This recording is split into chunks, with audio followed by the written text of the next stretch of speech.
I worked at Goose Island. They had not come up with 312. I don't even know when 312 came out. If that was, I think that preceded the ABI buyout. I'm not sure. Okay. But in any case, the ABI buyout happened, and we had heard rumor that they were going to go around the country and try to trademark and or make beers in all these major area codes around the country.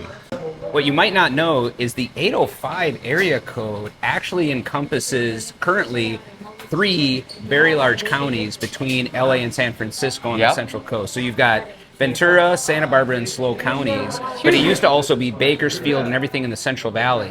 So 805 resonates with a massive population of the Central Valley of California. So when we heard they were going to trademark area codes, we're like, man, if they came in and made an 805 beer in our backyard, it would be devastating to our business. We need to figure this out. Yeah. So we call a trademark attorney and try to learn as much as we can.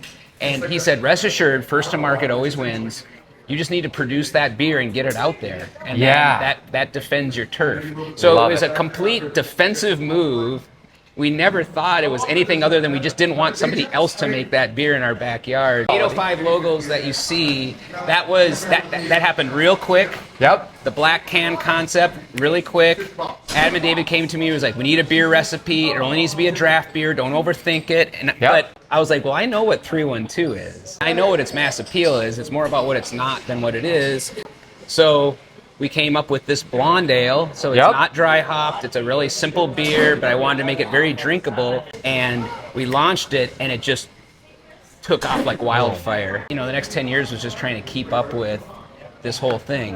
It was almost like a Coors effect where we only shipped to the 805, to the Central Coast, and people were bootlegging it into the Central Valley, into Northern California. And stuff. And we kept hearing these stories about 805 popping up in Arizona, and we're like, took on a whole life of its own. Exclusivity breeds desire. Yeah. Like, I can't get that. Yeah. Therefore, I want to get that. There's this perfect confluence of, like, right liquid, right marketing, but right time.